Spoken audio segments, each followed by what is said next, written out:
gentlemen, boys and girls, John Iadarola's video and audio kind of died. My name is Brett Erlich. I'm taking over this show. Welcome to the Damage Report. Problems. This is great because none of those problems happened. John seems to have some. I'll just take over, John. It's fine. You take a nap. It was bad timing for that. So I don't know how we fixed that, but welcome to the Damage Report, everybody. I'm John Iadarola, and there are no problems anywhere. Certainly not in here, not out there in the world. We're just going to be talking about fun stuff. I'm John, as I said. That's Brett Erlich. Brett, how's it going? It's going great, and I think we should take this opportunity for those of you with some kind of Final Cut / Premiere / After Effects to take the weird green screen that John had jump in there and replace it with something creative. And that's why we did that this morning. It's not that John's cable's probably a little loose or failing. It is that we wanted to challenge you, the viewer, to unleash your creative chops. Yes. So I don't know to what extent my audio video working now, unfortunately, but obviously that was a rough start. And I apologize for that. It was unprofessional. And so I feel I need to do something unique to up the production value. How about special effects? No, impossible. How would that be? Look at what I have manifested with my thumbs up. You have to watch a Marvel movie to get effects like that most of the time. If I were to kind of essentialize what TYT is all about, it's like fantastic things working against all odds, like the special effects of your thumbs up manifesting, but very fundamental things annoyingly breaking that we don't have control over. Yeah, like all the time. Dr. Ritchie's thunderstorms just knocking out power. We had this thing on the roof that melted. That's probably going to be happening more and more. We're actually going to be talking about extreme heat later on. There you go. Yep, there you go. Yeah. Anyway, if you're on the podcast, by the way, Zoom for some reason, only for me, is doing a digital thumbs up in case you didn't get the message when I do a thumbs up. Anyway, we have news to talk about that does not involve my tech setup. We're going to be talking about Joe Biden, what charges he might be facing, which he might be getting off scot-free from. Jenna Ellis, formerly big ally of Donald Trump and his movement to overturn the results of the 2020 election, has very much turned the corner on that. And Elon Musk actually facing some consequences for once for the insane things that he says.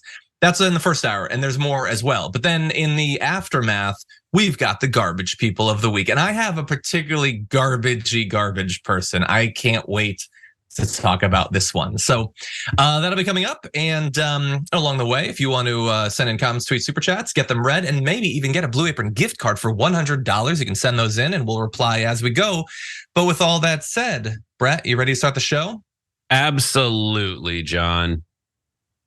I thought you were going to do it, and then you didn't.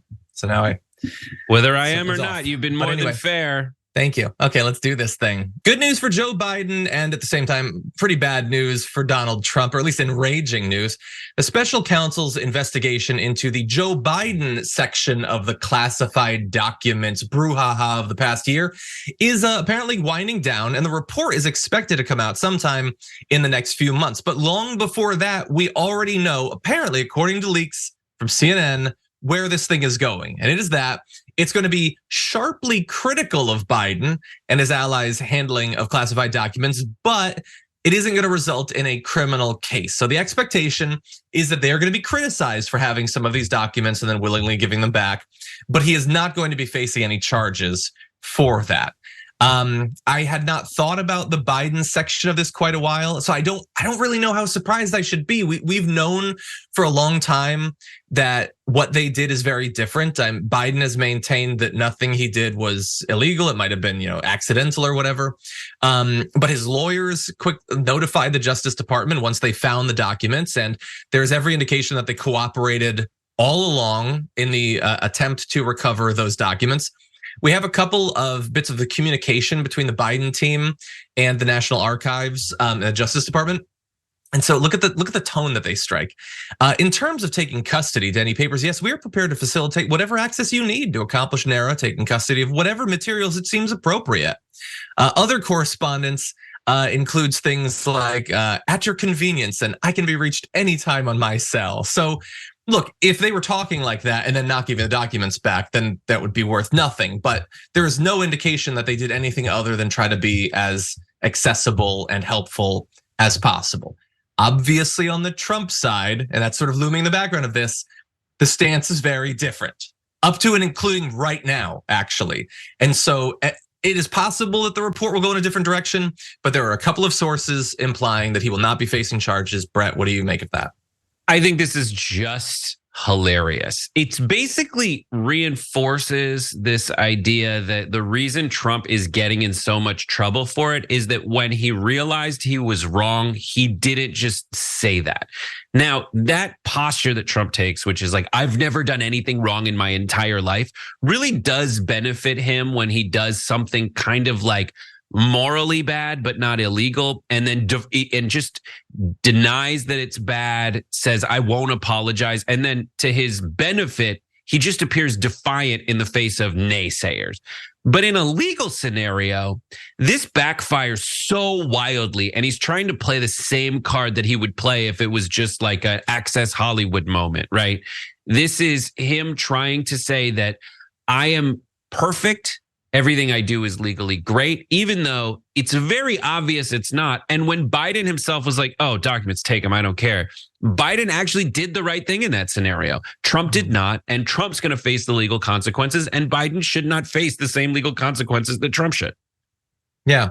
Look, no matter what they did, no matter how big the differences are, and we'll go through the differences between the Biden team and the Trump team, Trump allies, Trump loyalists are going to say that this is the deep state. This is like, and we'll get some of that from Trump, but like, we're not coming like swooping in at the end and trying to justify it.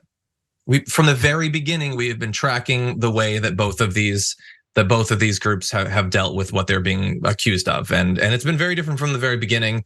I know a lot of you watching this have been watching from the beginning. So don't find this to be like super surprising. That said, there are others who are angry. So let's turn now to Donald Trump. Trump responded almost immediately to the leak that implied that Joe Biden will not be facing charges in the classified documents case, saying in full caps, wow, fake news. CNN, through a leak from the Department of Injustice, has just reported that no charges will be filed in the much bigger than mine crooked Joe Biden documents case. We are living in a very corrupt country.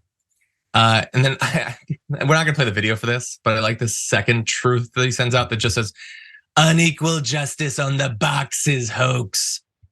But it's not a hoax. Like you both had boxes. Like the boxes are real. They're not made up. So the hoax part is weird. And why has he been so focused on the boxes for so long? Is it because he thinks that like, if he talks about the boxes, that you'll forget that the boxes are full of classified documents? Why isn't it the documents hoax? What is it about the boxes, Brett? I can't believe you just glided right past the whole like Biden's is bigger than mine admission. I don't know if you saw in that truth. He's like Donald Trump on the record saying that Biden's is bigger than his. I can't believe it. Not just bigger than him, much bigger than his. Bigger. I mean, maybe the hands thing really does affect it. The all hands team.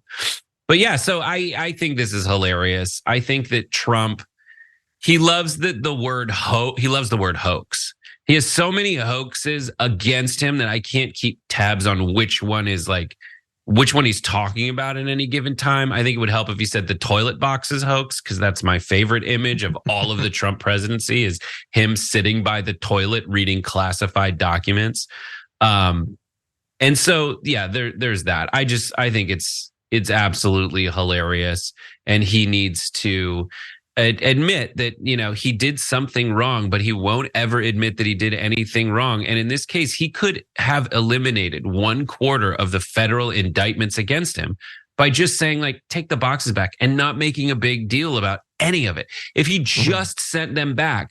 Now, all these trials are going to end up happening around Super Tuesday, essentially March, and in some cases May. And this is a very big liability for him that will absolutely backfire and negatively affect his campaign, because voters, just like the thing with voters last time, is they looked at Trump, they're like, this guy's just too much, man. And having this still swirling, not to use more toilet imagery, is not a good look for him. No. And I said that we would run through this. I know that, new people enter, paying attention to what's going on every day. So just a reminder, if you're coming at the tail end of this, after Donald Trump and Mar-a-Lago were raided, both Mike Pence and Joe Biden willingly, voluntarily reported that they had documents and they cooperated with the investigation to get them back. Okay. So that's what happened. Trump had to be hounded over the course of, I think, like 18 months, maybe 16 months. He hid documents. Even once they turned in some documents, he kept other documents that he knew that he had there. Reminder, by the way, they were like, he was talking to his lackeys about where they could hide them. They were like moving them from place to place, potentially putting them on planes and flying them to other places, storing them in the most buffoonish place, not a secure place, like next to a cherished Corvette. This is next to a toilet. Showing them off to randos, bragging about them during interviews. And even once he had been raided and turned them all back in, he still claims that they're his. And just as a comparison, I once was in the mall. I was much younger and I walked out of Macy's or something. And I realized I was holding, I think, a bag of socks that I hadn't paid for. And I turned and ran back in because I was worried I was going to get tackled by a security guard or something. That's Joe Biden. But imagine if they got video of me stealing the socks and then they called me and I sent back okay, fine, you got me. So I sent 2 of the socks back and then claimed on social media that the rest of the socks are mine. And then you find out that there's conversations of me talking to my friends about how I'm going to sneak the socks out. It is a different scenario. So the outcome should 100% be different. There are some things that Trump did that are just straight illegal. And there are other things where it is his flaws. It is his deep-seated personality flaws that have caused his downfall, because he could have gotten out of it if he was just a stronger, more reasonable person. Yeah, but the logic of his followers does not compute responsible, good person as strong. They think you're weak and you're just giving in. But every reason Trump could have these documents is hilariously Trump. One is that he's going to sell them, but there's no way he knows what they are. And I doubt he's going to actually sell these secrets. It's just he'd rather put his name on the box and put it on Fifth Avenue. The other thing is been my position from the start, by the way. I agree. I did not buy that he was selling them on the black market or something. Yeah. The other thing that I think is funny is that he just wants to have them because he thinks they're important. And he thinks I just have these cool things, the way that some people collect stuff they don't know how to use. They just have it. And then the third thing is the reason that I have this lavender thing that you put on your bed, your pillow before you go to sleep. I got this at the Westin, and it was one of those things that was just out. And I don't think they get mad at you if you steal it and take it home. It's just a cool souvenir. I think he just thought they were souvenirs. And he, next to the documents has towels from the White House and stationery from the White House, a box of White House pens, just like a tourist. Yeah. And that's the Donald Trump I could buy that. Love. Yeah, and by the way, if that is what he did, and I think that there's a good chance, some of it I think he liked the idea that he had it as sort of to a not blackmail material, but a lower level. He liked the stuff that he had about General Milley and stuff like that. I think it's a mix of those two things. But you got caught, so just give them back, man. And it's also part of it is when you've ever broken up with someone and kept their sweatshirt, they dumped you and you kept the sweatshirt so that they'd have to come see you to get it back. Yeah. That's super pathetic. And I think that's kind of maybe part of subconsciously, at least Trump's ethos there. It's the Costanza move, actually. Yeah. Anyway, dating myself. Okay. We're going to move to other news. Really fast. I just want to let you know, because we talked about it earlier, I really gave my thoughts about the case, but David DePape, the 43-year-old conspiracy theorist who tried to murder Paul Pelosi, has been convicted, found guilty of assault and attempted kidnapping for hospitalizing Paul Pelosi and trying to kidnap Nancy Pelosi. Also now faces state charges of attempted murder. And so if found guilty of those, it's possible that he could be in jail for 50 years. We all obviously knew that he did it. This seems like a pretty open and shut case, unless you're a right winger, and then you have to imply that there's something weird going on.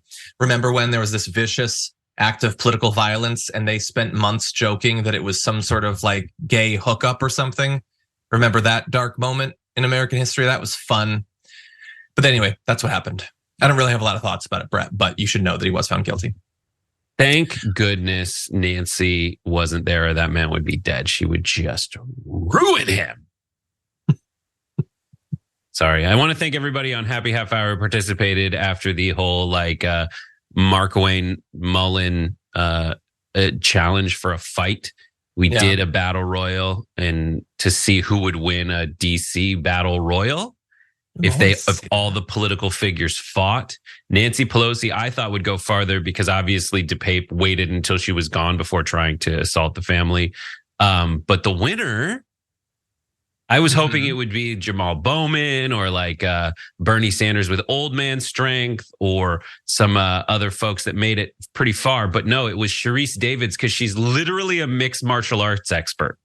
I did not know that. Yeah. So everybody was like, I would love to give this bout to AOC right now, but she doesn't know mixed martial arts. No, I don't. There's nothing about AOC to me that says can throw down necessarily. She's brave. I don't think that she would like shy away from it, but I don't know if she's got a strong punch. That's all. She's a bartender. Bartenders know how to handle stuff.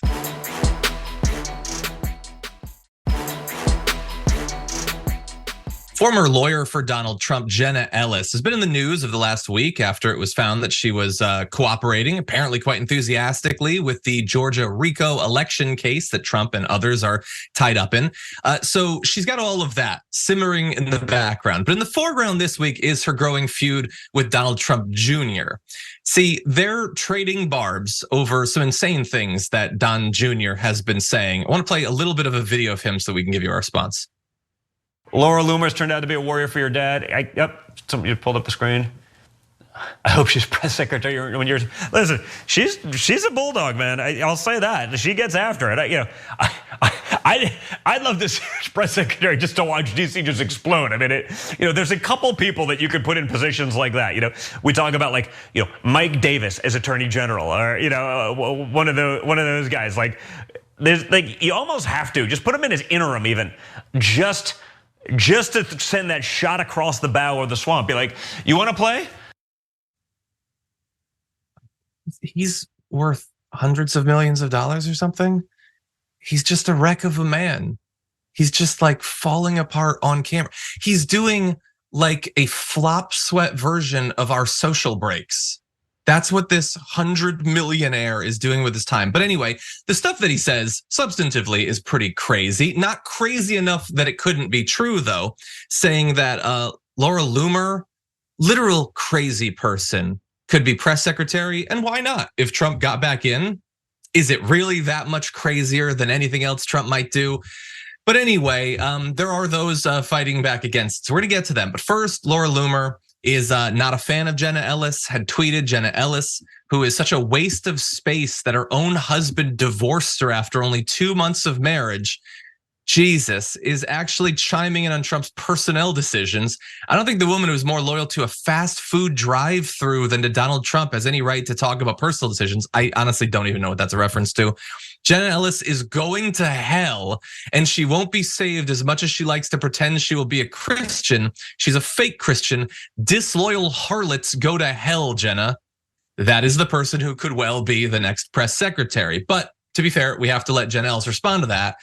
And we had reason to believe from the tapes that were released in Georgia that she is divorced herself from the Trump team. Well, she goes on to say, Don Jr.'s pick for press secretary is claiming I am a disloyal harlot and going to hell. No mention, though, of Jr.'s divorce, his girlfriend's divorce from Gavin Newsom, or the best Christian ever screwing a porn star while his third wife was pregnant. Apparently, true Christianity is not based on belief in Christ as Lord, but rather belief in Donald Trump as savior, king, and next president. Repent and trust the 27th dimensional chess, guys. Personnel picks will be better this time. So, look, I don't think that any of the things she references there, the fact that people have gotten divorced, whether it's her or Gavin Newsom or what, I don't care. That doesn't mean anything. But she does throw Trump himself under the bus for the Stormy Daniels thing. Oh, and I mean, look, she's going to go even harder against his movement, but I hadn't realized how big the rift was between them, that it took this, like, she is a serious Christian, right? She fully believes all that stuff. The stuff that she is referencing about Trump that proves that he is a fake Christian, she knew all that stuff when she was working for him, to be clear. Like, again, that's the hypocrisy that matters to me. All the stuff about their relationships means nothing to me. I don't care about that. But you followed the guy and supported the guy, even though you apparently knew that he had done those things that you consider to be so sinful. This is Jenna Ellis you're talking about, right? Jenna Ellis, yes. So Jenna Ellis is doing the Trump thing to Trump, where it's like, I will be your friend as long as you benefit me. And as soon as you don't, I'm going to kick out and turn against you in ways that are in line with the sense of power I feel I have right now. And the sense of power that Jenna Ellis has right now is she was either going to go to jail for a long time, but she took a guilty plea. And part of that guilty plea is to at least give statements to the state in the case against the defendants. And one of them is Trump. So who knows if she's doing that? It seems like there's no love lost between these two. I love the Laura Loomer aspect of it. Like, Laura Loomer is such a whack job. She got banned from CPAC. Yeah. Wow. She's not she said that the Women's March was, a Nazi organization. And then for Donald Trump to say, like, Donald Trump Jr. to say, oh my God, we're we should do is just appoint just anyone to be secretary. Did you see his secretaries before? It was Spicer, who just broke down before our eyes, and Scaramucci, who had the job for 11 days. Like, you guys already did that. And the idea that you would value the position so little that you would put people in charge, or at least float ideas like for attorney general, like Mike Davis, who's a guy who said that you should, quote, arm up against, quote, the violent black underclass. And he was going to put his political opponents in, quote, the gulag. These are the things that you're doing. And you're wondering why normal middle-class Americans look at Donald Trump when they actually have to examine him, not when they're like, you don't feel good right now about Biden. What about that other guy from the past?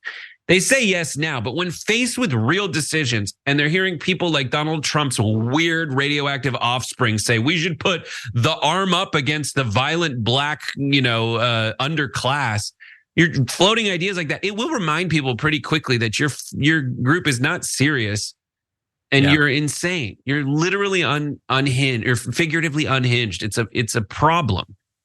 Yeah, 100%. I want to jump to just one more graphic. This is graphic 4. And so in this graphic, which we'll show in 1 second, she's going to do 2 things. So she's going to do again what she did with Trump and Stormy Daniels, which is to attack Trump and his movement for something that was every bit as true when she was a part of the movement as it is now, but also remind all of you why simply because someone now hates the same person as you does not mean that they're on your side. She tweeted, MAGA doesn't care about the truth. They just want everyone to say what they want to hear. If they don't, they'll try to bully and intimidate you. They're leftists. What? They're leftists? What is that? I don't even know what that's supposed to mean. Words don't mean anything. She started the sentence by saying MAGA doesn't care about the truth or the tweet. And then she ended it with the right-wing fascist movement or leftists. But they did all of that was true before. Like, yes, they just wanted to be told what they wanted to hear and all that. But that was true for years while you're working for them. So again, like, she could explain what it is that caused her to finally open her eyes and see the movement Trump for what it is. But she's not even doing that. She's just doing the about face. The enemy of my enemy is my friend. It's like, I don't know if you saw the scene in Braveheart where like the Irishman shows up and he's like, I don't really care about you guys. I just like to kill the English. Like, that's Jenna Ellis right now. Like, I don't care. I'm crazy. I'm going to go after him right now. It's a good character. It reminds me of like the Krasensteins, who went from like just like posting like hentai of Robert Mueller to all of a sudden they're just fanboys of Elon Musk. And like, you're not going to explain the transition a little bit? Like, why are you doing that? No, okay. The idea that people try to do something like that, I get. It's all a grift. The fact that it works is what I never understand. Anyway, with that said, we do have to take our first break, respond to some of your comments in there. And when we come back, Elon Musk suffering at least a few consequences from his support of an anti-Semitic tweet earlier this week. We'll have all that and more after this.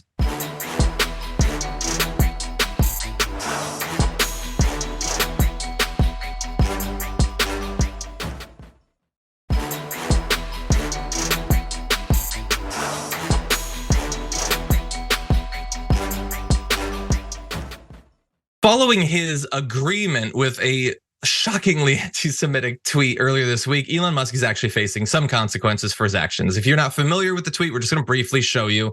It involves saying that Jewish communities push hatred against whites and that they don't get that blah, blah, blah replacement theory is going to ruin everything. It's a lot of stuff all at once. And to that, Rando's tweet, Elon Musk, the richest man in the world, said, "You have said the actual truth." He had to go out of his way to find the tweet of a person who isn't anybody. It's just a random person on Twitter and say, yes, Jewish people push dialectical hatred against whites.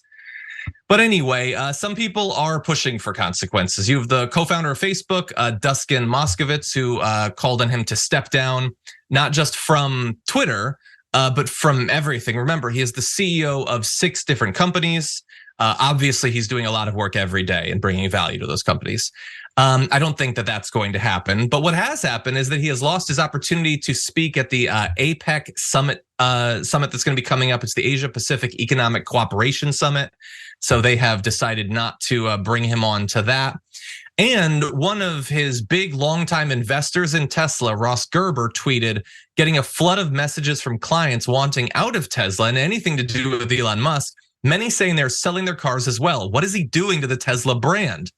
Ross Gerber also had, I believe it was a Model Y, yes, and says that he's going to replace it with a Rivian, another electric vehicle. So I don't know exactly why it has taken to this point for those people to grow concerned about Elon Musk and his state of mind, but maybe this will finally break through. We're gonna have more from that investor in a sec, but Brett, what do you make of this? I never got your initial thoughts about him and his tweet.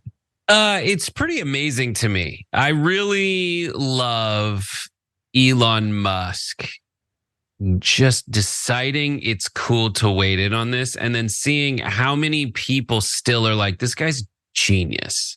This guy's brilliant. And it's still the same people that are all like the do your research crowd that don't do like a single lick of research into any of the claims being made. I love that it's like this dialectical hatred against whites that they claim to want people to stop using against them. Just like decoding that. When you see terms like dialectical hatred against whites, that is like the douchebag in your philosophy class explicitly referencing one school of subthought within whatever chapter they're all reading that he's going to forget about in 2 weeks. Like that is insider lingoism, to kind of borrow the way that they talk. That's lingoism as a way to kind of tip your hat to figurative tribalism within the internet. So you are just talking to people there. And for me, you're not responsible necessarily for what everybody else says to your ideas, but it is a good indicator of who you're hanging out with. There are so many explicitly hateful, anti-Semitic tweets and memes following this interaction. And if you're Elon Musk, maybe you would take a second to just step back and be like, whoa, hold on a second. And like, I think all of this talk at a certain point just gets super victim-y for absolutely no reason.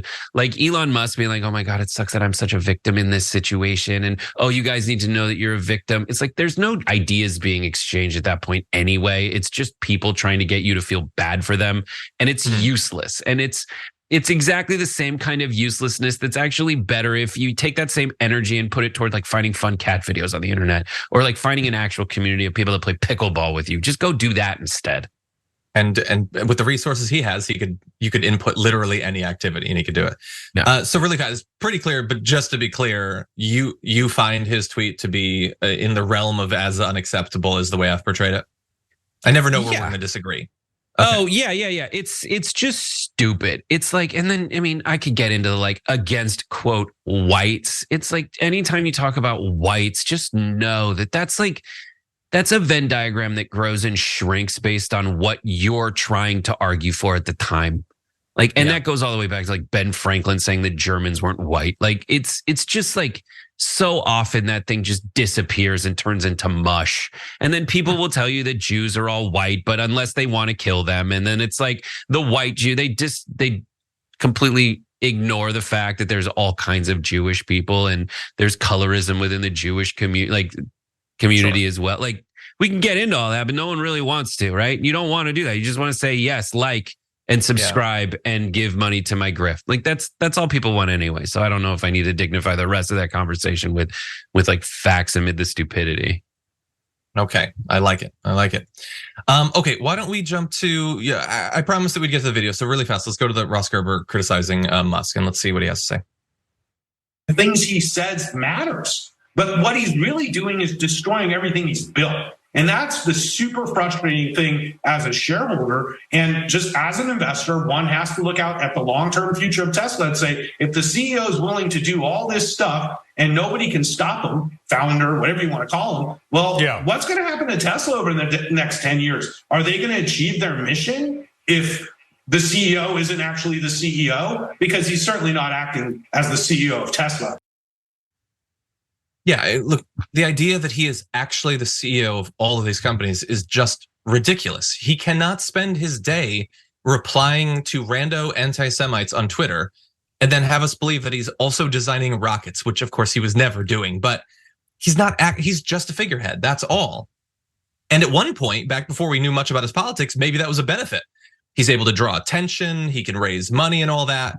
But at some point, if you're doing nothing substantive for the company and all you are is a figurehead and you're awful and people hate you, then why should you continue as a figurehead? Like I personally, I'm not in charge of a company or whatever, but like I have to imagine that he is substantially hurting Tesla. I would not buy a Tesla now. But if they were to get rid of him and deal with some of their production issues and everything, I might consider it. And I also think like, imagine why isn't someone swooping in to try to buy Twitter right now? It's worth way less than it was, but it would definitely be worth more instantly if he was no longer in charge. Think about if someone took over, even someone awful, like someone that people don't like, and it was no longer Elon Musk. Think about how much your evaluation of Twitter would instantly improve and how much you'd want to use it by comparison. So who are you though in this? So let me give you some statistics. The overall traffic on Twitter is down somewhere between 15 and 20%. I think 15%. It's down at all the places. It's down the most in the USA. And the valuation of Twitter, as many people have reported, has gone from $49 billion when he bought it to his own quantification when he had to value it at $19 billion, saying that he lost $30 billion off. The only tangible statistic that has risen with Elon Musk under in charge of it, besides hate speech, is the overall traffic to Elon Musk's own tweets, which is up 100%.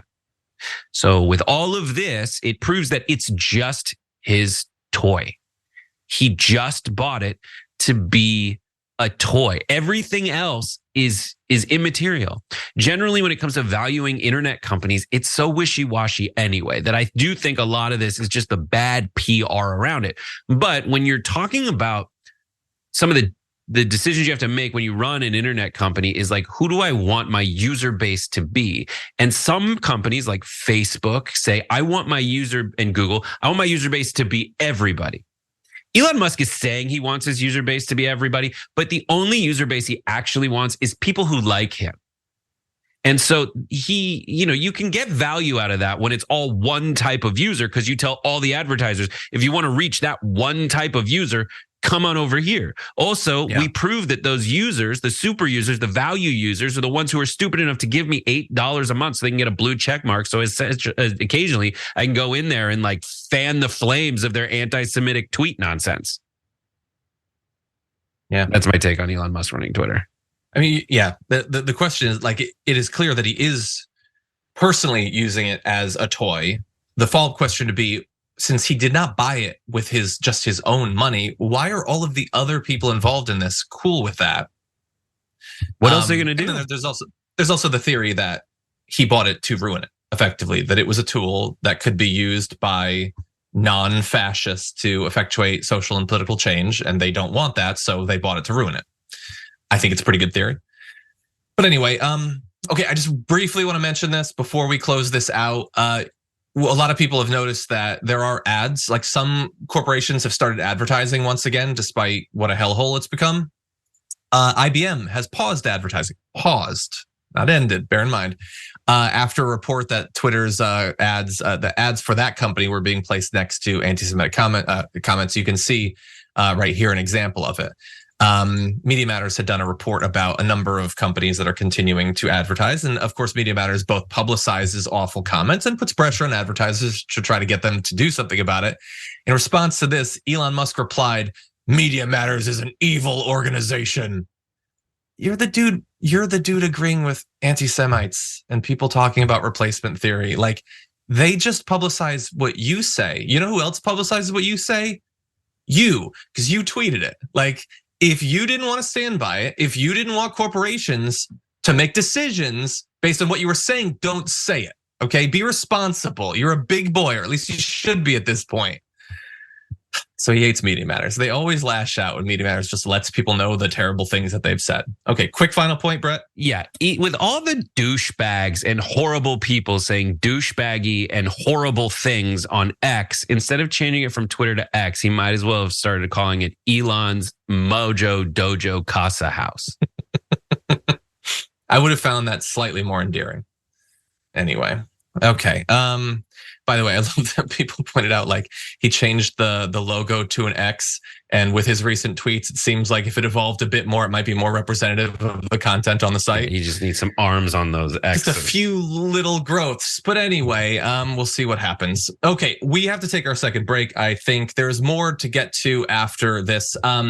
Is caring about climate change, caring about the fate of our planet, a luxury that we can ill afford? We'll debate that after this.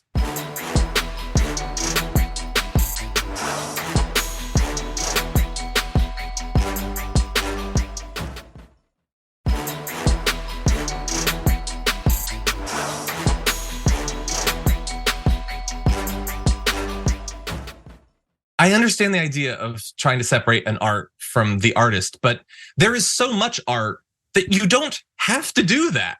Like, you can buy a different album, you know?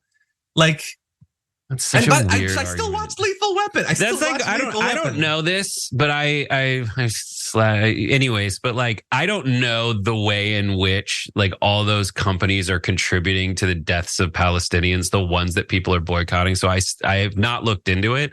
And I will, I promise you I will. But in the meantime, when I saw that like divest from Burger King and, Tang and Fanta, I was just like, I just picture everyone in a circle, even the mascots around, just like slamming orange squirt and just being like, let's kill everybody. Like, how does it work? Is that who caters the war room, or is like Colonel Sanders in charge of the War Bureau? That's a funny image, but that's all I'm saying. I know this is horrible, but it's like, you know, those moments where like it's a really powerful message to be taken seriously, but that intrusive thought just jumps in your mind. I get the concept. It's just, like it's finger licking good. And then they push the nuclear button with it. Like, Brett, I am going to drive to your house and I'm going to kill you. You have to stop. Anyway, we will get to more comments soon. First, the news, starting with this. Given the world situation we face now, with threats coming from multiple directions, climate change is a distraction. Worrying about climate change is almost a luxury. Yeah, but is it for a lot of people? Is it a luxury to worry about a thing that is going to drastically affect your ability to live where you live, work where you work, grow food, literally just survive? Look, we've heard things like this for a long time, coming from people like, is that Brett Hume? Brett Hume. For Hume, yeah. Their arguments have not evolved. In fact, I think that they're stupider than they've ever been. Telling people that it's a luxury when they're baking in the streets is insane and insulting. It's condescending. There was another person on Fox Business, I believe, earlier today, saying that how would we even know about climate change? It's not like it can be measured. Like, I think that's it can dumb. be. I think it can be measured. That's dumb, but I would argue that he's right. It is a luxury to be able to, in certain situations, worry about climate change. But that doesn't mean we shouldn't do it. Like what he's talking about, he's trying to message and completely neutralize the good ideas in it with this message that seems acceptable. It's a common thing. It's Donald Trump does it all the time. It's like, what's this water cooler phrase I can say to get people to be like, oh, let me just disregard it together. And yes, when you have a gas stove and someone's like, you need to do an electric stove or you need to do an electric oven, and one of those, and you can't buy this car, you need to buy that car that's more expensive or else you're evil. That's what he's talking about. And that's a problem we need to solve, but we still need to solve it. And yes, don't call me an evil bastard for bringing it up. Okay, you're an evil bastard for different reasons than that. And again, a reminder, even though I think we're out of that issue, nobody was saying that everybody needs to replace their gas stoves with electric stoves, just that in new construction, perhaps we could do the electric stoves. Right. And I was just trying to think of that. And I don't even, that wasn't even completely analogous. I was just trying to grab something they've said in their silly arguments. Exactly. Yes. And again, it should not be a thing that people need to do themselves. There are far bigger structures that should be leading the way on this. But as a reminder of why this is not just a luxury, that this will be core to the experience of literally billions of people, heat-related deaths are apparently on track to rise 370% by mid-century. And mid-century ain't as far away as it used to be, by the way. Just to give you an idea of how bad it is right now, this is not in 2050, this is right now. People last year were exposed to, on average, 86 days of health-threatening high temperatures. Vulnerable groups, including older people and infants, faced twice as many heat wave days this decade compared to just 20 years ago. And heat deaths have already been steadily climbing. The study found heat-related deaths for U.S. adults aged 65 and older increased by 88% in 2018 to 2022 compared to 2000 and 2004. Maricopa County this summer shattered its record for heat deaths. I mean, you all might remember people getting like second-degree burns from falling on pavement and infrastructure literally melting. Again, I would classify this as the exact opposite of a luxury, something that is an existential threat, not just to our human fleshy bodies, but like the stuff that makes our society run. So maybe he could provide a little bit of balance in that way. Not expecting it. Brett, what do you think?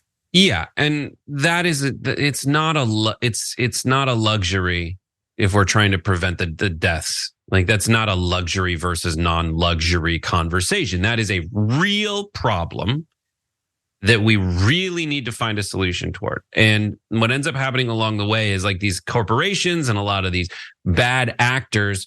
So some corporations end up embracing the message, right? So they'll say like, oh, we do need to fix climate change, so you should buy these light bulbs that I make.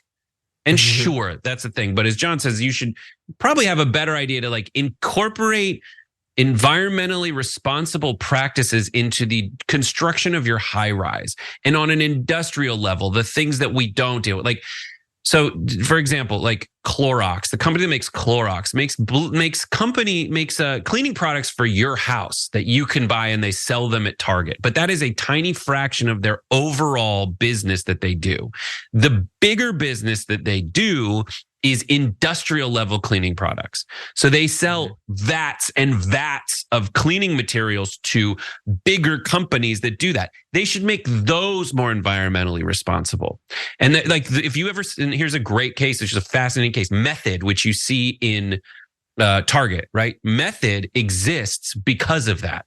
The founder of that company was like, when you go toe to toe with a major corporation that either has to make a giant change to their infrastructure for their like big industrial scale vendors, you can kind of be the person who's more environmentally friendly in that scenario. They might throw you some bones, but they're not going to change that big ass infrastructure that they have. And that goes for everything. That's why there's targets for major auto manufacturers to get all of their stuff to be compliant, rather than just telling you should buy a Prius instead of a Corolla. Yeah.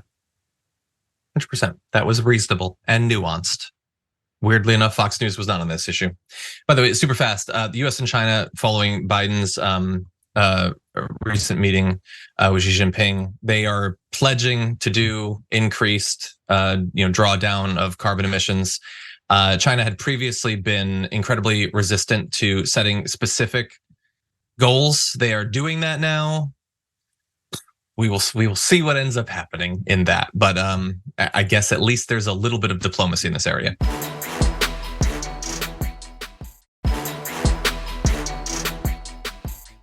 Senator Tom Cotton is blasting the Biden administration, not on the border or Ukraine or Israel, but on menthol cigarettes and his attempt to target black smokers.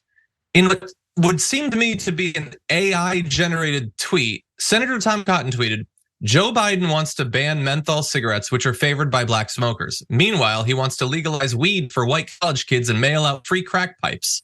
The administration's ban is paternalistic, it's hypocritical, and it creates a huge black market for Mexican cartels and Hezbollah, and all because Mike Bloomberg told him to. This just had like ChatGPT meets Mad Libs energy. There's just so much going on there. There's definitely racism going on. There's a little bit of that. Now, the truth of this is that back in October, the Food and Drug Administration was, quote, poised to move forward with a long-awaited ban on menthol cigarettes, a move hailed by public health groups who say it will especially improve the health of black communities and prevent young people from taking up smoking. Research showed that, yes, indeed, menthol cigarettes are not consumed at the same rates amongst all racial groups. That's true. And that's the truth for not just the menthol cigarettes, but other things that the FDA is going to be regulating. Black high school students are 1.5 times more likely than white high school students to smoke cigars. But then he tries to balance it by saying that the weed stuff is only going to benefit white college kids, but that's not, there's no racial difference. Wouldn't everyone benefit from this? And what the hell is with the crack pipes? Brett, what do you think? I think it's racist. I think it might be. No. Taking menthol cigarettes away is racist. Mm-hmm. Straight up. We're all suffering until we die. It's mean to say, do you think the only reason people are smoking menthol cigarettes is because they taste like mints? Everybody would just be eating mints if they wanted mints. It's the tobacco. Why would you leave the gross tobacco and make the tasty tobacco illegal? You should also eliminate the tasty alcoholic beverages and just leave gin. No, don't do that. Don't do that. It is so aggressive to black smokers. It is so hateful to black smokers to take away one of the joys in life from them. So again, it's in comparison. By the way, I'm not even in support of fines. It's I so racist. A lot target more black smokers in taking away the cigarettes. I don't think that's what they're trying to do. Again, I don't support the ban. I do think that you can do things that, there are taxes and things like that. There's certainly education campaigns. They are more damaging because menthol cigarettes, when they're smoked, tend to be smoked more deeply and more often. Studies have shown that people who smoke menthol cigarettes are more than people who smoke regular ones. And why wouldn't they? The other ones are healthy. The other cigarettes are healthy. No, they're comparatively healthy because it's an unhealthy thing that you do less of. Right.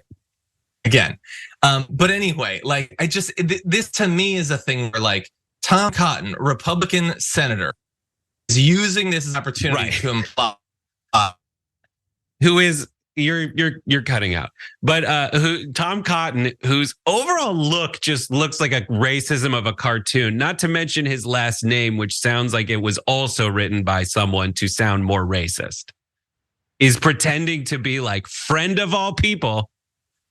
That's the problem. Sorry, John. I stepped in because you You were No, out. I am apparently glitchy. So what we're going to do is we're going to end our first hour, which is just about to end anyway. I'm going to try to reconnect. Hopefully it'll be smoother for the aftermath. Thank you everybody who's been, listening like in the podcast just this first hour, but there is more to come in the aftermath, including our garbage people of the week. We'll see you in just a few.